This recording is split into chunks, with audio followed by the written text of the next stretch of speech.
Hi, it's Zeke with the Eastside Church of Christ in Baytown, Texas. Having some coffee today and enjoying our Eastside Bible reading for the week of August 30th through September 5th, 2020. As we continue in our reading in the book of Isaiah, our reading begins with words of judgment against some of the commercial powers of the day, and then it heads into this section, chapters 24 through 27, that need to be read together as a section by themselves.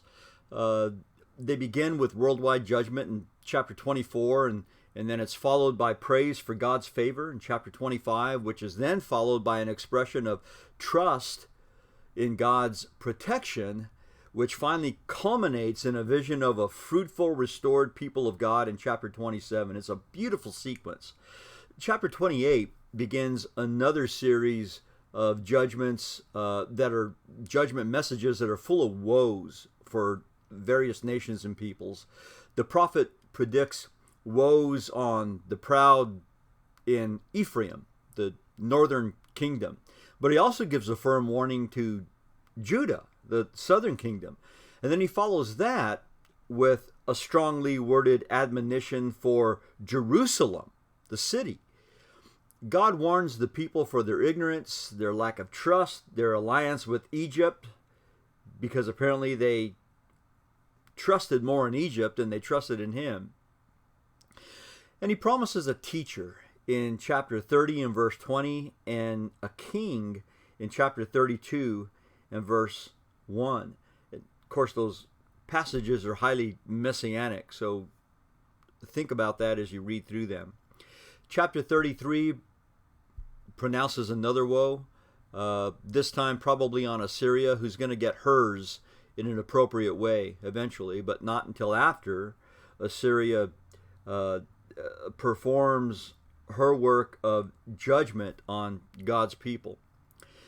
We head back to our historical reading in 2 Chronicles chapter 8, or chapter 28. It takes us back to the wicked doings of stubborn King Ahaz of Judah, while 2 Kings 17 tells of the fall of the northern kingdom of Israel. And we're told the reasons for her fall in 2 Kings 17 and verses 7 through 18.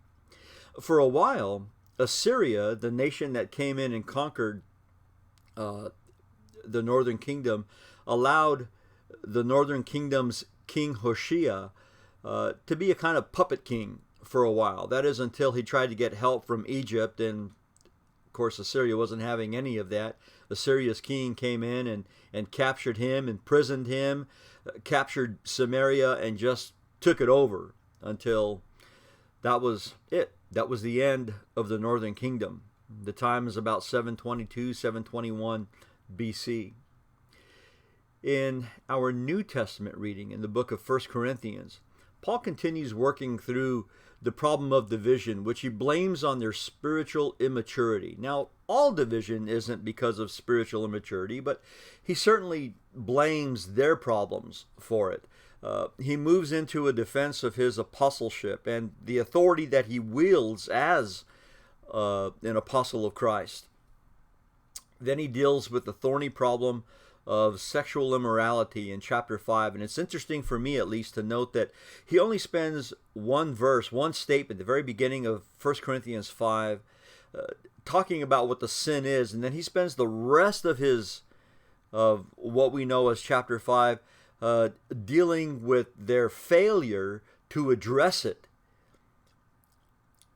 He then moves on to chastise them for their penchant for suing one another in chapter 6, and tells them that it's a failure for them.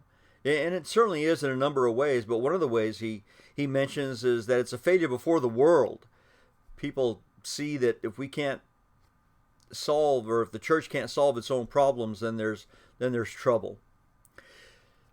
Chapter 7 brings us to a very developed discussion on marriage. In fact, it's probably some of the most developed teaching on marriage in the New Testament. So read that carefully. Meanwhile, in the Psalms, Psalm 65 is a call for praise to God for the blessing of a fruitful earth, while Psalm 66 extols God for his blessing, his abundant favor upon his people. They're a wonderful unit to read together, Psalm 65 and Psalm 66. Well, I'm going to get back to my coffee and my reading, and I hope you have a great week. God bless you.